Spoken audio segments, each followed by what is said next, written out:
Hey friends, tonight I am making meatloaf cupcakes. Yes, you heard that right, meatloaf cupcakes. Now if your first question is, am I making cupcakes that look like meatloaf or meatloaf that looks like cupcakes? It is the second one. They are little meatloaves piped with mashed potato frosting that look just like cupcakes. I am making these for a Festivus party I'm going to. And if your second question is, what the heck is Festivus? It is a fictional holiday that was popularized by Seinfeld. Basically, it involves such things as gathering around the Festivus pole to air our grievances, feats of strength, and eating a traditional meal of meatloaf. Mostly it's just a fun gathering that my friends do, and I am a big fan of making your own traditions with people you care about, so this is one of those events that I love going to every time they do it. These are my ingredients that I'm going to use to make my meatloaf. I'm not gonna lie, when I do meatloaf, it is a shortcut recipe for me, so I always use stuffing mix. I have two different types of meat here. This is just regular ground beef, and then this one is my local grocery store. They sell a meatloaf mix, which is veal, pork, and beef. I was gonna make two separate batches because I have a friend who doesn't eat pork, but she just let me know that she's not gonna be at the party tonight. So that actually saves me a little bit of time because I can just mix this all together into one batch. And per usual, I'm running a little behind, so I need the time. I'm not using this for my meatloaf today, but I have this ketchup seasoning that I got it on like a manager special closeout for a really good deal, and I haven't fully figured out the best ways to use it yet. I kind of feel like it might be neat in a meatloaf, but I'm not gonna test it out tonight. I have my oven heated to 375. First thing I'm gonna do is crack 4 eggs. I like to do the eggs first so I can make sure that I'm not getting any shells in there. You can beat the eggs. I generally don't bother, and I've never noticed any difference, so I don't worry about it.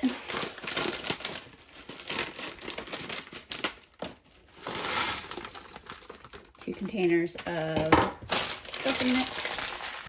I'm adding 2 cups of water. It's funny, the water in the stuffing mix, it sounds just like Rice Krispies right now.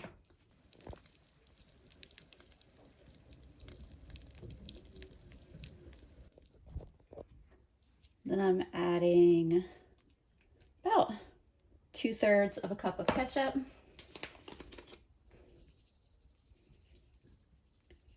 A bunch of pepper. The stuffing mix is already seasoned, so this is just kind of some extra. That was garlic powder, and then this is a little bit of cayenne. I have a hot sauce that I really like putting into my meatloafs, but for this one I'm just going to go with a little bit of cayenne. Ground beef, and then the rest of my mixture, it was in the freezer yesterday. We just took it out last night, so I had to break it up and make sure it was actually thawed. And I'm just gonna use my hands to mix this up real quick and then wash my hands, and I'll be back with y'all in just a minute. I've got my meat all mixed up. Andrew's on potato peeling duty. I have a whole assortment of cupcake tins here. I'm spraying these really well because I really don't want them to stick. I just sprayed the big one and one of the little ones for now. And I'm going to fill each of these up. Using cupcake liners would definitely be an option here for ease of getting them out, and it makes kind of helps the whole appearance of it helps with the whole appearance of a cupcake as well. And it's nice for people to be able to hold on to eat. One thing to keep in mind is that because these aren't actually cupcakes, they're not going to rise the same way cupcakes would. I'm going to keep filling these, and I'll let you know how many I end up with. I ended up with 26 little meatloaf cupcakes, and now I'm just brushing a little ketchup on the top of them. And then I'm hoping because they're smaller, they'll cook a little faster than my meatloafs normally would. Usually I put a meatloaf that is a pound of ground beef in for 35 minutes. I think I'll put these in for 25 minutes and then check on them. Andrew took care of my potato prep of the washing and peeling. Now all I need to do is cut these into chunks and get them into my pressure cooker.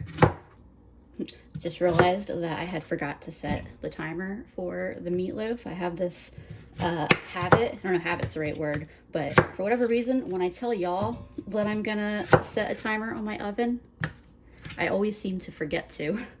I don't know if saying it out loud like tricks my brain into thinking I already did it or what, but I do that a lot. But I don't normally forget to set oven timers when I'm cooking. It's only when I'm talking about it on the camera. I've got all my potatoes roughly chopped up, lid's going on, and these are gonna cook for 5 minutes under high pressure. One of the things I'm doing while I'm waiting for everything to get done is I'm getting my piping bag ready because we're gonna be piping our mashed potatoes on top of our meatloaf. And this is actually one of the Dollar Tree icing bags. I still have a bunch left over from when I did the cake video. And I have one of the largest tips that I have. It's the 1M tip. That's usually my go-to for frosting cupcakes. And I'm just snipping the end of this off so that way the tip can fully fit through. And that's all there is to one of these piping bags. All of my mini meatloafs are done. I think I took them out at around the 20-minute mark and they are fully done. They probably could have even done a couple minutes sooner, but there's so much moisture in them and the meat is fatty enough that they're not gonna be dry. I ain't never made a dry meatloaf in my life. The timer on my potatoes also just went off, so they are done. I'm curious to see how much mashed potatoes this is gonna make. I'm adding salt in. Ended up using the entire 5-pound bag that I had. Some salt, pepper, and garlic, the trifecta of delicious flavor, as well as some Italian seasoning. Some butter, which may or may not be enough. I don't want these to be too thin since I'm going to be piping them. And then I bought milk, but we'll see if I need it because I have this container of half and half that is almost empty and really need it to get finished up. Not half and half, heavy cream. So I'll start mixing these up and see what it looks like. And honestly, if I have too, I don't know if there's such a thing as too much mashed potatoes. If I have leftover mashed potatoes, I'll make pierogi with them. To give these a taste, I just decided I'm gonna add a little bit of sour cream to these. But I think they're almost good to go. Adding the sour cream was just what they needed. You can see they have a nice fluffy texture that should pipe really well.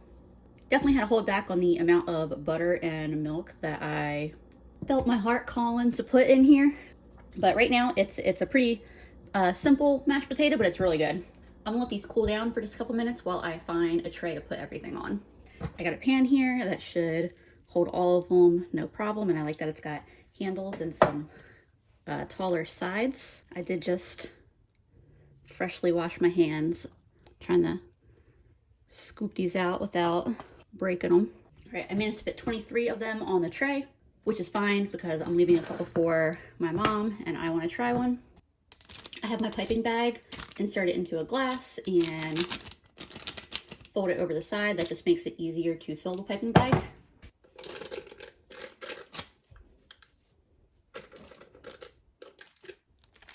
Usually I don't even peel my potatoes, but for piping them like this, I definitely wanted to make sure that there weren't going to be skins getting caught up in here because I'm not even actually sure how it's going to pipe anyway, with me being concerned about it being too thin, watch it be too thick. Now, that looks like it's working pretty dang well. Like I said, this is my favorite tip for like easy cupcake piping because I'm confident that anyone can use it successfully and make nice looking frosted cupcakes, be they meatloaf or dessert. I'm happy with white mashed potato, you know, quote, frosting on top, but it's worth noting that if you were doing these maybe for kids, or if you really want it to be convincing, you might decide to put some food coloring in your mashed potatoes. Even if you wanted to do something natural, you could do something with like beetroot or something like that. I'm about to have to refill this. Be right back. It just occurred to me that my hands or arms were very likely blocking me piping these, so I switched the camera around. I overfilled the bag a little bit this time, so it's a little bit harder to get started here. I just had my first clog on here. It just was a little tiny chunk of potato that missed getting blended. I just stuck the tine of a fork up there and was able to get it out that way. Now we back in business. And even if you don't want to make these into cupcakes like this, making meatloaf like this is a really awesome way to do like meal prep and portion control. See, that's what it looks like when it clogs.